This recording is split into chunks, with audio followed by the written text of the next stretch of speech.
누가복음 19장 12절부터 27절까지 교독하겠습니다. 가라사대 어떤 귀인이 왕위를 받아가지고 오려고 먼 나라로 갈 때에 그 종 열을 불러 은열 문화를 주며 이르되 내가 돌아오기까지 장사하라 하니라. 그런데 그 백성이 저를 미워하여 사자를 뒤로 보내어 가로되 우리는 이 사람이 우리의 왕됨을 원치 아니하노이다 하였더라.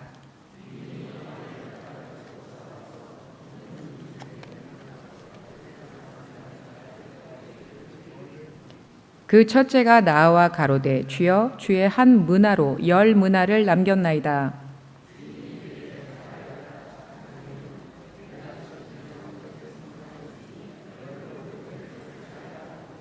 그 둘째가 와서 가로되 주여 주의 한 문화로 5 문화를 만들었나이다.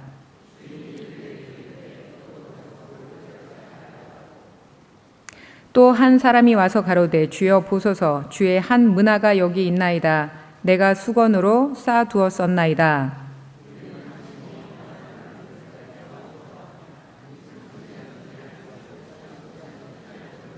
주인이 이르되 악한 종아 내가 내 말로 너를 판단하노니 너는 내가 두지 않은 것을 취하고 심지 않은 것을 거두는 엄한 사람인 줄을 알았느냐?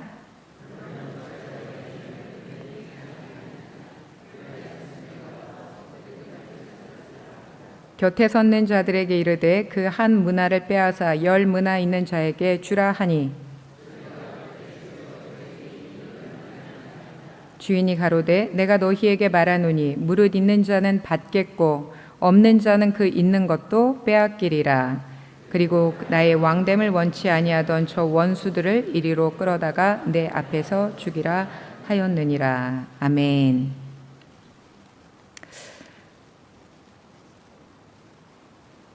떨리네요. 여기 행복한 성도라고 표가 있는데 행복하십니까? 별로 안 행복하신 것 같네요. 다시 한번 대답해 볼까요? 행복하십니까? 왜 행복하십니까? 주님 때문에? 성도는 주님으로 인해서 기쁜 자들이죠. 세상이 어떠하든 어려움이 있고 고난이 있고 핍박이 있어도 주님이 계시기에 행복할 수 있는 것이 성도의 삶인 것 같습니다. 많은 분들이 또 이렇게 제가 한국에 와서 많은 분들이 또 좋은 것으로 이렇게 대접을 해주시고 또 격려의 말도 해주시고 또 그런 말씀을 많이 하십니다. 그 낯선 곳에서 또 얼마나 고생이 많으십니까? 이렇게 또 말씀을 하시는데 사실 특별히 고생하는 것이 있다라고 말씀드리기가 참 죄송스럽고 너무 물론 이제 다른 부분들이 있겠지만 이곳에 계신 성도님들도 나름대로의 고난한 삶이 있고 어려움들을 겪으시고 또 이겨나가시고 하는 것처럼 저도 역시 16년의 삶을 그 다른 나라에서 또 살면서 또 내 나라처럼 적응하고 또 그곳에서 또 매일매일 기쁜 일도 있고 또 어려운 일도 있고 그러면서 그냥 살아가는 것 같습니다. 선교라는 것이 사실 어떤 특별한 것이 아니라 그냥 사는 것, 잘 살아보려고 노력하고 잘 살아보려고 날마다 애쓰며 사는 것인 것 같습니다. 그래서 이곳에 계신 모든 분들에게 하나님께서 정말 저의 입술을 통해서 또 위로하시고 힘주시고 격려하시는 그런 시간이 되기를 원하고 또 저도 말씀을 함께 나누면서 제 영혼이 힘을 얻고 다시 집이 있는 곳으로 돌아가는 그런 계기가 되었으면 좋겠습니다. 오늘 이 문화의 비유 이 말씀은 최근에 제가 과테말라에서 많이 낙심하고 좌절하고 마음이 너무너무 힘들 때 하나님이 주신 말씀이어서 제가 이 말씀을 통해서 너무 많은 힘을 얻었고, 그래서 우리 성도님들과 나누면서 함께 힘을 얻기를 바라는 마음에서 오늘 나누기를 원합니다. 서소영 목사님께서 잠시 이제 저에 대해서 소개를 해주셨는데, 저희는 2007년에 하나님께서 선교사로 부르셔서 저희가 이제 순종하여 과테말라라는 낯선 나라로 가게 되었습니다. 과테말라는 사실 저희가 아는 나라도 아니었고 지인이 있지도 않았고, 또 구체적으로 저희가 그곳에 가서 무엇을 해야겠다라는 특별한 계획이 서 있지도 않았었는데, 그때 하나님께서는 너무나 강력하게 저희에게 나가라는 사인을 주셨고, 또 과테말라라는 나라를 참 하나님의 방법으로 보여주셨습니다. 그래서 저희는 주님의 뜻이기에 그저 순종하며 가겠습니다 라고 고백하고 그곳에 가게 되었고, 지금까지 올해 이제 16년이 되어가는 그 짧지 않은 시간을 그곳에서 살게 되었고, 또 앞으로 또 언제까지 하나님께서 그곳에서의 삶을 허락하실지는 모르겠지만, 그곳에서 또 맡기신 일들 잘 감당하며 살아가기를 소망합니다. 저희가 처음에 그곳에 갈 때에는 저희가 언어도 준비가 되지 않았고 여러 가지로 너무나 미흡한 상태였고, 그래서 처음에 계획은 가서 뭐 선교를 해야겠다 그런 생각이 아니라 그저 가서 이제 언어를 배우고 정착하고 그 다음에 천천히 사역을 해야겠다라는 생각을 가지고 갔었습니다. 그런데 하나님은 급하게 한인들을 불러 모아주시고 그곳에 교회가 세워지게 해주셨고, 그래서 저희가 뜻하지 않게 가자마자 사역을 시작을 하게 되었습니다. 너무나 어려운 일들이 한국에서는 겪어보지 못했던 다양한 일들을 겪게 되었고, 또 그 가운데 또 저희들의 그 모난 모습과 부족한 것들을 많이 발견하는 그런 시간이기도 했습니다. 그러다가 이제 저희가 2013년에 제가 언젠가 이곳에 섰을 때 간증을 좀 했었는데요. 저희가 그 현지인 사역을 해야 되는데 언어가 너무나 어려웠습니다. 언어를 배우고 그 사람들의 언어를 이해하고 또 소통하는 것이 너무나 힘들었습니다. 그때 하나님께서 그 공원에서 전도하는 현지인 부부를 만나게 하셔서 그분들과 함께 공원 전도를 시작을 했습니다.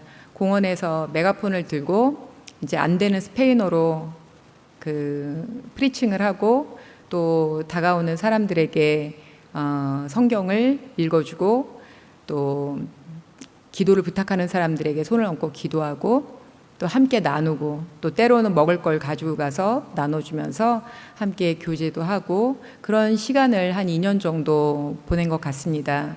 그러면서 하나님께서 한 명 한 명 현지인들을 보내주셔서 현지인 목회가 2013년에 시작이 되었습니다. 그 성도들이 사는 지역은 아까 말씀드린 것처럼 이렇게 시티 외곽에 있는 굉장히 가난하고 위험한 그런 빈민가인데, 그곳에서 사람들이 저희 집에 와서 예배를 드리기 시작했습니다. 그리고 이제 사람들이 이제 저희 집에 오는 것이 너무나 힘들고 불편했기 때문에 저희가 이제 그곳으로 직접 들어가야겠다고 결심을 하고 그곳에 들어가서 한 가정의 집을 빌려서 그 집에서 예배를 드리기 시작을 했습니다.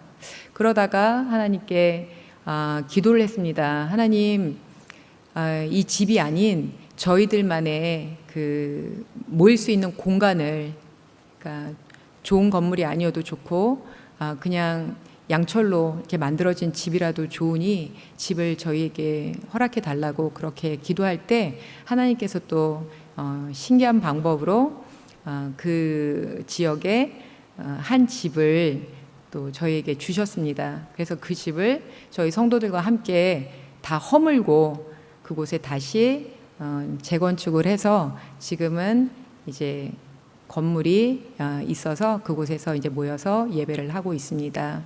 또 저희 남편 한동준 목사님이 사역하는 따마우라는 곳은 시티에서 한 200km 정도 떨어진 곳인데 이제 과테말라는 한국과 같이 도로가 잘 되어 있지 않고 또 산지이다 보니까 굉장히 그 가는 길이 쉽지 않습니다. 이렇게 산을 이렇게 지나서 가야 되고 언덕을 올라가야 되고 그런 길들을 지나서 가는 곳인데 그곳에는 말씀드린 것처럼 원주민들 인디헤나라고 스페인어로는 하는데 그 나라 이제 그 인디언들이 사는 마을이죠. 그곳은 스페인어가 아닌 지방 방언을 쓰는 그런 곳입니다. 여전히 그곳은 그 전통 의상을 여자들이 입고 살고 있고 많은 여자들은 그 스페인어를 배울 기회가 없어서 언어를 못합니다. 그래서 그곳은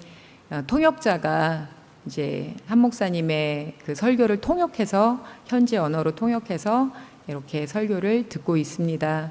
그래도 이제 많은 사람들이 깨어나고 있기 때문에 남자들은 이제 그 시티로 올라와서 많이 일을 하고 그리고 아이들은 대부분 최소한 중학교까지는 교육을 시키려는 그런 열정이 있고 또 여자들도 요즘은 언어를 배우는 여자들이 많이 늘어나고 있습니다. 그래서 그곳에서 지금 한 6년 정도 사역을 하고 있고요. 또 저희 부부는 한 2주에 한 번씩 이제 시티도 올라오고 또 저도 내려가서 함께 사역을 도우면서 그렇게 함께 사역을 하고 있습니다. 제가 한 10년 정도의 그 현지인 목회를 하면서 사실 뭐 이곳에서 여러분들께 저희는 이런 것들을 했습니다. 그래서 이런 결과물이 있습니다. 라고 내세울 만한 것이 사실은 하나도 없습니다. 제가 오늘 이곳에서 여러분들께 얘기하고 싶은 것은 그 10년이라는 그 목회의 시간 동안 하나님이 제 인생 가운데 어떤 일을 행하셨는지를 말씀드리고 싶습니다. 제가 10년 동안에 몇 명을 전도했고 몇 명을 제자 삼았고 이런 것들이 저의 자랑이 될 수도 없거니와 그리고 자랑이 되어서도 안 되겠죠. 제가 10년 동안 열매로 얻은 것은 저 자신인 것 같습니다. 복음을 알아가는 그 기쁨, 예수 그리스도를 더 가까이서 뵙고 있는 그 영원한 기쁨을 조금씩 더 알아가는 것이 저에게는 가장 큰 간증이고 그리고 제가 자랑할 수 있는 유일한 자랑인 것 같습니다. 저는 사실 과테말라에 갈 때 제 안에 저의 열정이 굉장히 충만했습니다. 정말 용감했고 두려움이 없었습니다. 가서 너무나 담대하게 기도를 했습니다. 공항에서 하나님, 제가 여기서 뼈를 묻겠습니다. 과테말라에서 내가 죽겠습니다. 주를 위해 죽겠습니다. 라고 고백을 할 정도로 저는 너무나 자신만만했고 그리고 열정이 충만한 사람이었습니다.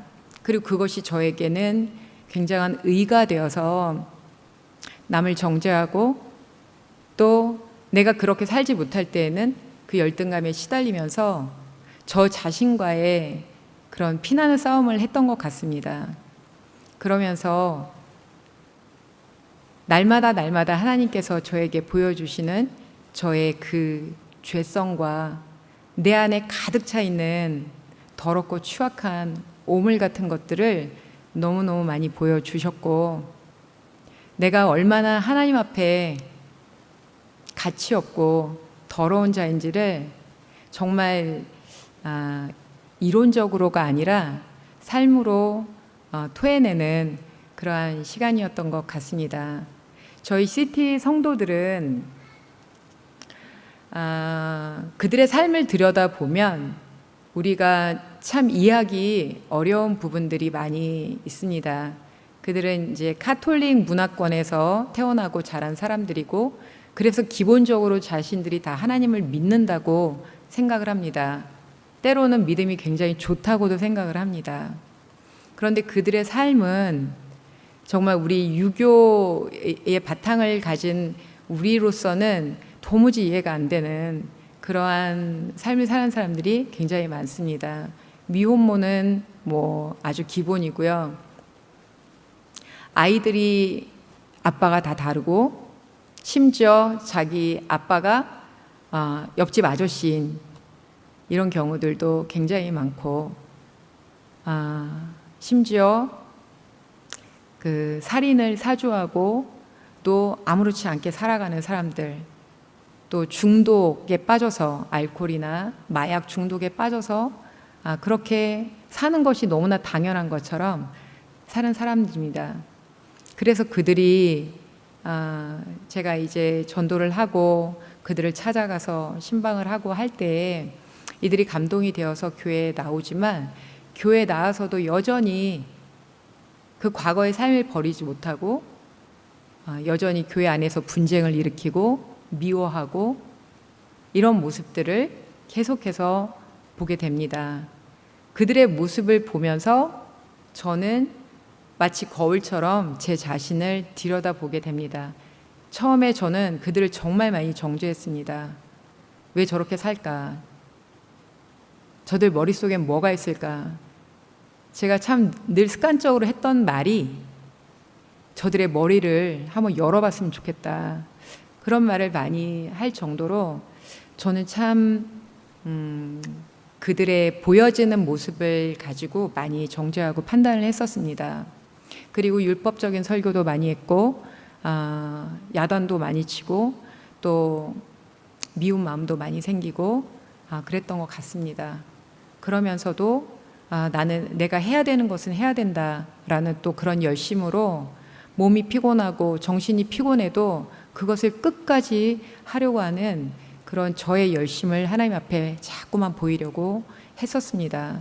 그래서 성도의 수가 늘어나거나 뭔가 사람들의 변화가 보일 때는 어깨가 으쓱하고 기분이 좋아지고 만족하고, 또 그러다가 또 그들의 모습이 과거의 삶으로 돌아가거나 아니면 교회 안에 문제를 일으키거나 이럴 때는 정말 그 모습에 일희일비하면서 무너지는 저 자신을 보게 되었습니다.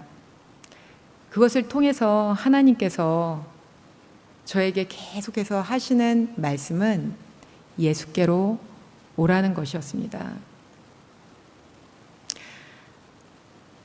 마음이 낙심이 되면 여러분도 마찬가지시겠지만 몸이 아프죠. 마음이 많이 무너지고 힘들 때는 몸이 많이 아프고, 몸이 아프면 또 그 정죄감에 시달리고, 과거에 내가 아픈 사람들에게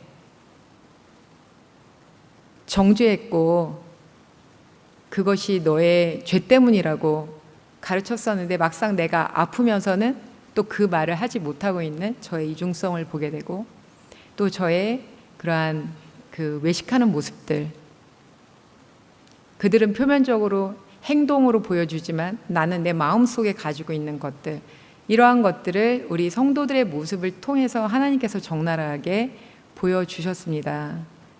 굉장히 난폭한 사람들이 많아요. 여자들도 굉장히 난폭하고 폭력을 사용하면서 싸웁니다. 그리고 그룹으로 때를 지어서 한 사람을 막 비방하고 힘들게 하기도 하고, 그런 일들이 비일비재합니다.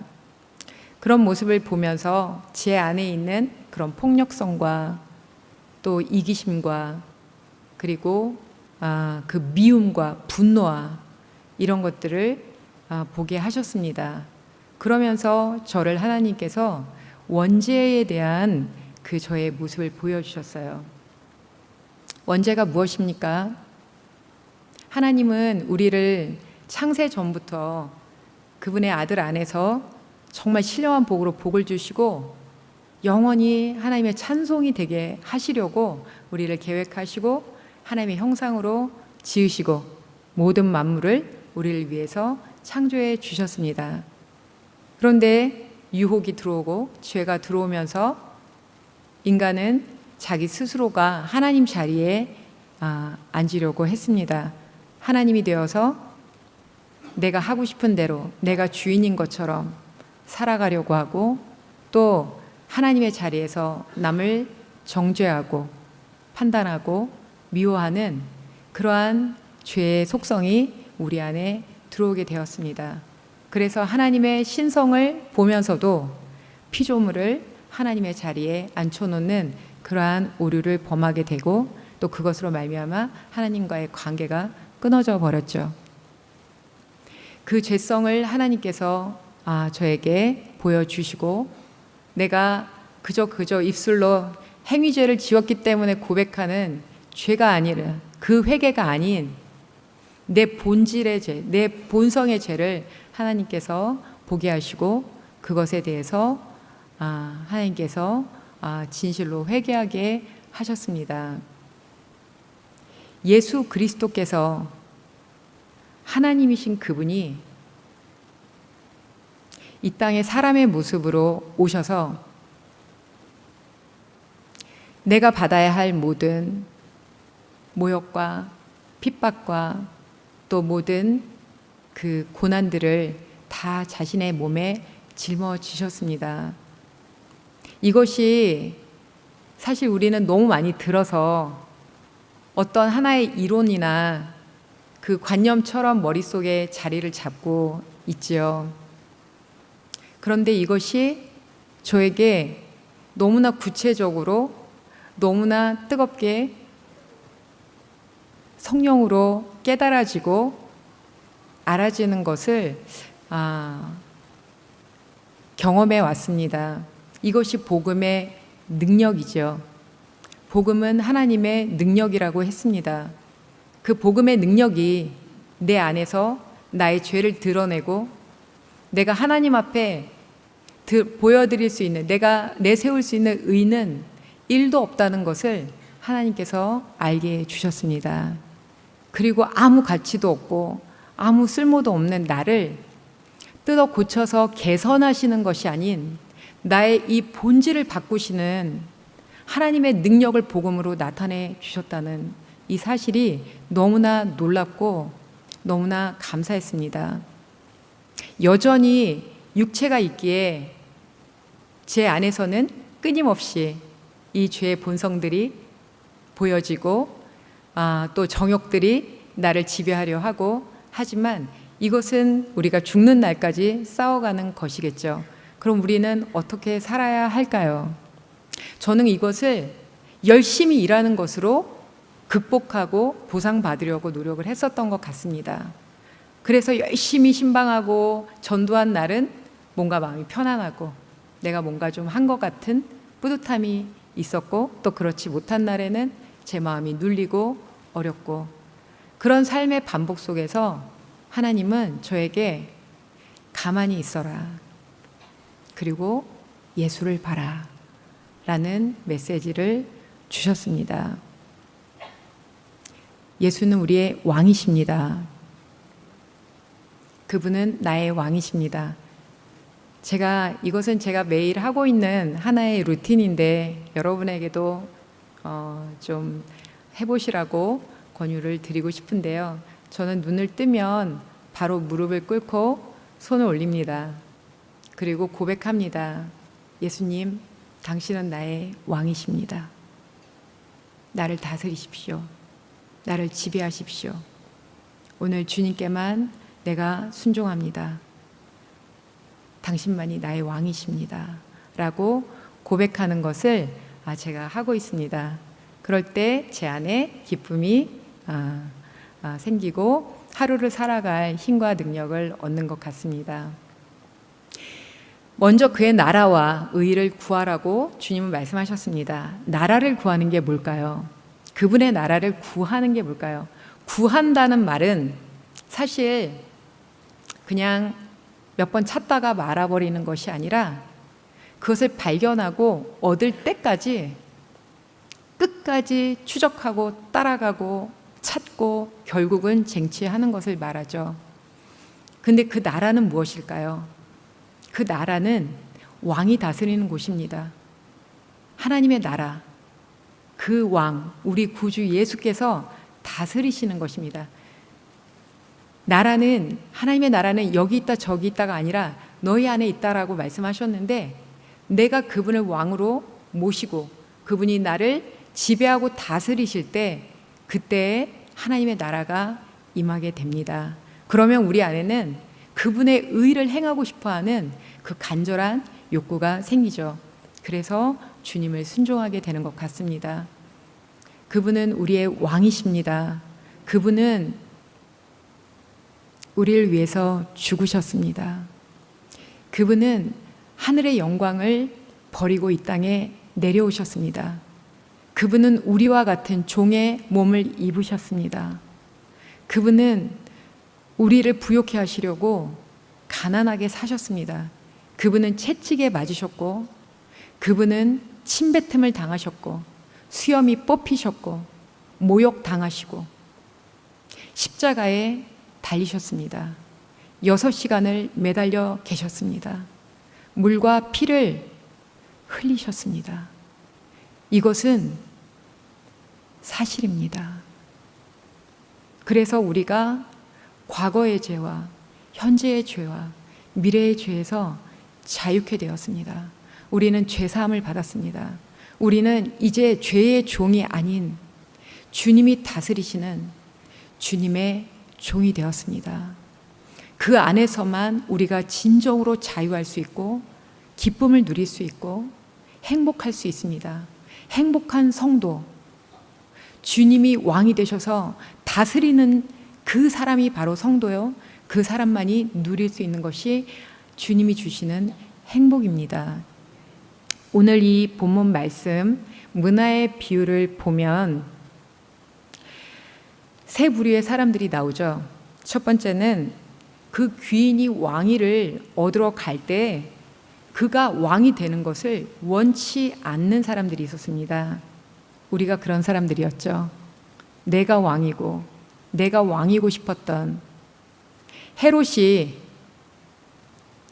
왕이 예수 그리스도의 탄생의 소식을 들었을 때 그는 너무나 놀라고 너무 두려워했습니다. 왜? 왕의 자리를 빼앗기기 싫었기 때문이죠. 저 역시도 내가 왕처럼 살고 싶었던, 그래서 예수가 나의 왕이 되기를 원치 아니하던 원수였던 자였습니다. 하나님의 원수였던 자. 그런 나를 우리 주님께서 용서해 주시고 찾아와 주셨습니다. 내 마음을 두드리시고 내 안에 들어오셨습니다. 그리고 저를 종으로, 여러분을 종으로 부르셨습니다. 우리의 존재가 바뀐 것이죠. 로마서 1장 1절에 보면 사도 바울은 고백합니다. 나 사도 바울은 그리스도 예수의 종으로, 그리고 하나님의 복음을 위하여 택정을 받은 자다 라고 담대히 선포합니다. 택정받았다는 그 단어는 스페인어로 보면 구별된 자라는 뜻입니다. 세상과 구별되어 내가 이제 복음을 위하여 살기 위해서 하나님께서 세상에서 나를 구별해 놓으신 것입니다. 우리의 신분이 이렇게 바뀐 것이죠. 그분이 하신 것입니다. 그분이 나의 어떤 도덕적인, 인격적인 어떤 변화와 어떤 뭔가 개선되는 그런 개선을 우리에게 주신 것이 아닌 우리의 본질을 바꿔주셨습니다. 세상에서 마귀의 종노릇하던 우리를 아버지 나라로, 아들의 나라로 옮겨주신 분입니다. 그 은혜를 아는 것, 그 은혜를 아는 것이 문화를 받은 것이라고 저는 깨달았습니다. 여기 보면 또 종들에게 문화를 나눠 주십니다. 10종을 불러서 문화를 나눠 주시는데, 문화를 나눠 주시면서 말씀하시죠. 13절에 내가 돌아오기까지 장사하라 라고 말씀하십니다. 이것은 주님의 명령이자 언약입니다. 약속입니다. 나 다시 돌아올 거야. 주님의 약속입니다. 내가 돌아올 거야. 그때까지 이 약속의 증표 같은 이 문화 가지고 장사해라 하고 주님이 우리 모두에게 한 문화씩을 다 주셨습니다.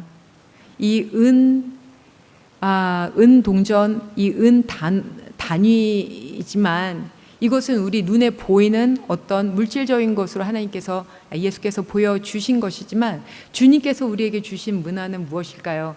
제가 깨달은 것은 주님의 은혜입니다. 주님의 사랑입니다. 주님의 구원입니다. 그 영광스러우신 우리 주님께서, 그 아름다우신 우리 주님께서 그 거룩의 아름다움을 우리에게 보여주시고 우리를 부르셨습니다. 아브라함이 메소포타미아에 있을 때 영광의 하나님을 배웠다고 했습니다. 그랬기에 그가 하나님이 부르실 때 담대히 친척과 아비집을 떠날 수 있었습니다. 모세도 하나님의 영광을 본 자라고 했습니다. 그는 더욱더 하나님의 영광 보기를 사모했습니다. 다윗 왕도 그는 하나님의 영광을 본 자요, 예수 그리스도를 사모했던 자였습니다. 그 영광을 본 자가 성도가 아닙니까? 그 영광의 아름다움, 그 주님의 그 보석 같은 그분의 그 아름다움을 본 자가 성도가 아닙니까? 우리는 그 문화를 가졌습니다. 그래서 그 문화로 주님의 약속을 붙잡습니다. 다시 돌아올게. 나 돌아올 거야. 그래서 우리는 그 주님의 약속을 붙들고 장사하는 겁니다. 이곳에 장사하시는 분들도 있으실 것 같습니다. 장사가 어떻습니까? 매일 승승장구합니까? 매일 돈을 엄청나게 법니까? 그렇지 않죠. 어떤 날은 버는 날도 있고 어떤 날은 손해보는 날도 있고, 그것이 장사죠. 우리의 믿음의 삶은 장사하는 것입니다. 우리는 그 문화를 더 많이 남기려고, 얼마를 남기려고 목표를 세우고 장사하는 자가 아니라 주님의 그 언약을 붙들고 날마다 성실하게 살아가는 것입니다. 더 문화를 벌고 안 벌고는 주님의 하실 일이죠. 우리가 해야 될 일은 주님이 주신 그 약속을 붙들고 그냥 매일매일 성실하게 장사하는 것입니다. 제가 장사하는 것이 무엇일까 생각을 해보았습니다. 먼저 장사하는 것은 주님의 은혜 안에 날마다 거하는 것입니다. 주님은 말씀하셨죠. 내가 포도나무다. 너희들은 가지니까 가지는 나무에 거하는 거야. 주님의 몸에 거하는 거죠. 주님의 교회 안에 붙어 있는 거죠. 그리고 그 안에서 주님의 그 영광의 아름다움을 날마다 구하고 주님의 그 임재를 사모하고 주님을 향해서 내 마음을 쏟아내고 내 모든 동기와 내 모든 삶의 의도가 주님의 뜻과 합하여지기 위해서 노력하고 애쓰는 삶, 그런 노력을 주님 앞에 보여드리는 것이 아닐까 생각합니다. 두 번째는 주님이 장사하라 하심은 저는 그것이 먼저는 신령한 루틴을 만드는 것이라고 생각합니다. 성경을 매일매일 읽고 묵상하고 또 그 말씀을 암송하고 또 그 말씀을 내 삶에 적용하고 이런 날마다의 삶을 살아가는 것 같습니다. 그리고 우리 각자에게 주신 은사들, 그 은사들을 가지고 교회를 위해서 또 이웃을 위해서 사용하는 것, 시간, 물질, 또 각각이 가지고 있는 재능들, 이런 것들을 주님의 나라를 위해서 사용하는 것이 아닌가 싶습니다. 세 번째로, 장사하는 것은 또 각각이 다르게 받을 수 있겠지만 저에게는 맡기신 교회 성도들을 조건 없이 사랑하는 것이라고 말씀을 해석했습니다. 저희 성도들을 제가 사랑한다고 고백하지만 사실은 제가 사랑할 능력이 전혀 없다라는 것을 또 날마다 느끼게 됩니다. 사람들이 순종할 때는 사랑하기가 참 쉽죠.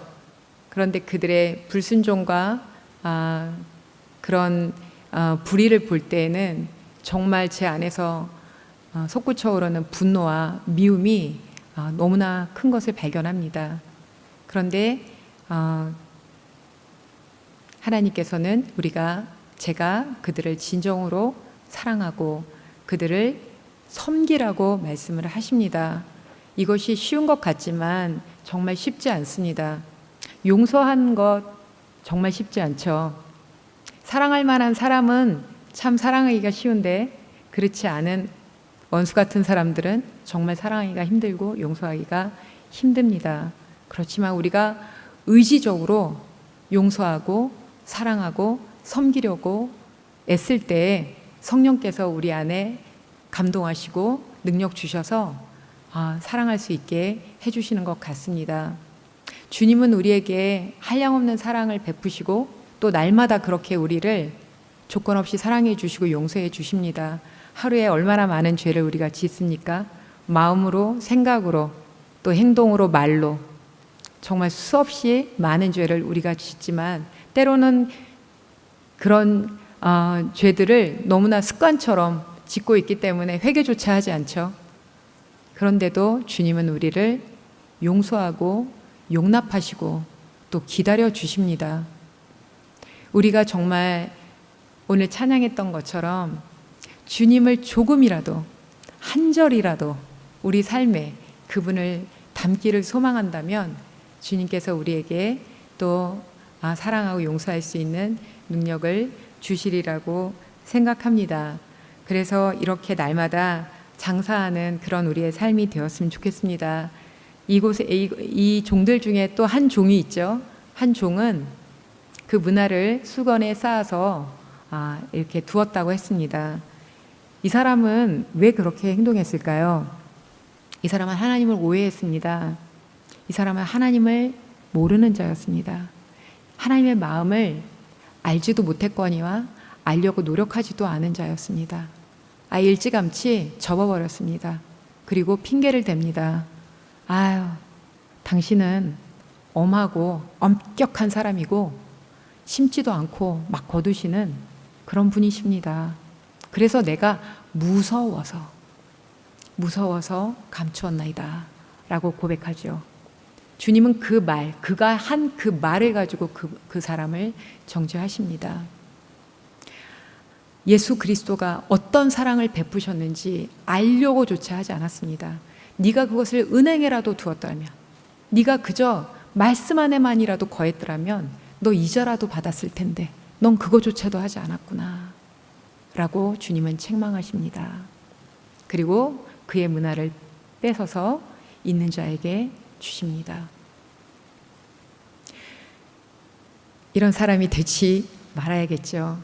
우리는 날마다 주님 알기를 힘써야겠습니다. 주님을 사랑하려고 힘써야겠습니다. 우리가 사랑할 능력이 없는 것을 우리가 인정하고, 그렇지만 우리가 정말 주님을 얼마나 갈망하고 사모하기를 원하는지 이것을 주님 앞에 고백할 때 주님은 우리에게 그러한 하늘의 능력을 부어주셔서 우리가 진실로 주님을 사랑하고 주님의 성품을 담고 주님처럼 살아갈 수 있는 능력을 주시리라 믿습니다. 저는 다시 이제 얼마 후면 또 다시 돌아갑니다. 돌아가서 또 일상으로 또 우리 성도들의 얼굴을 매일 보고 또 이웃의 얼굴들을 보면서 또 그리스도의 향기를 뿜어내기 위해서 또 하루하루를 살아가겠죠. 또 여러분들도 여러분들의 그런 삶을 살아갈 것입니다. 어쩌면 저의 입을 통해서 어떤 큰 선교의 그림이라든가 이런 것들을 발견하기를 원하시고 오셨다면 참 죄송합니다. 그렇지만 우리 모든 신앙생활의 선교든 아니면 또 어떤 각자 맡은 직분의 그런 삶이든 가장 기본적인 삶은 그리스도를 아는 것입니다. 그분 안에 거하는 것입니다. 그분의 영광을 사모하고 믿음으로 그분을 바라보는 것입니다. 그분을 믿는 것입니다. 그가 하시는 모든 말씀을 믿는 것입니다. 그를 믿는 것은 이상한 것이 아니라 너무나 정상적인 일입니다. 그분을 신뢰하고 그분의 말씀을 사모하고 그분을 추구하고 그분의 말씀을 믿고 순종하는 삶, 그것이 우리를 행복하게 하는 삶이라고 생각합니다. 우리 모두가 날마다 주님의 사랑 안에서 풍성한 그분의 은혜를 누리며 우리의 빈 마음을 그분으로 가득 채우고 우리 입술을 열 때마다 그분을 송축하는 그 사랑의 언어가 우리 입술을 통해서 고백되어지고 또 이웃을 축복하고 사랑하고 또 섬기는 그러한 겸손한 믿음의 삶을 살아가는 우리 모두의 삶이 되기를 원합니다. 저는 과테말라에서, 여러분은 한국에서 각각의 처한 곳에서 날마다 주님을 소망하고 사랑하고 갈망하며 또 주님의 주신 약속, 내가 돌아올 거야, 나 돌아올 때까지 장사해라, 그 말씀 꼭 기억하면서 우리 열심히 장사합시다. 그래서 주님 오시는 날 우리가 받은 문화, 그것이 한 문화면 어떻고 열 문화면 어떻습니까? 그것을 드리며 주님께 영광을 돌릴 때 주님 우리에게 무엇으로 갚아주십니까? 고을을 다스리는 권세. 고을이라고 하니까 무슨 마을 같지만 사실 이게 다른 언어로는 시티죠. 큰 성을 말하는 것이죠. 우리에게 왕 같은 권세를 주시고 예수 그리스도와 함께 다스리게 하신다는 것입니다. 우리가 소망하는 것이 무엇입니까? 그 권세입니까? 아니면 그 권세 주시는 그분입니까? 그분 아닙니까? 그분과 영원히 함께 사는 것, 그것이 바로 우리의 소망입니다. 영원히 주님과 우리는 살게 될 것입니다. 주님 곧 오십니다. 주님 오시기 전에 부르심 받을 수도 있죠. 그런데 그것이 곧이라고 했습니다. 금방 오십니다. 그때까지 우리 약속 붙들고 열심히 장사하여 우리 주님 오시는 날 정말 그 영광에 동참하는 우리 모든 성도들이 되었으면 좋겠습니다. 우리 다 같이 기도하시겠습니다. 오늘 말씀 생각하며 기도하겠습니다. 하나님 아버지,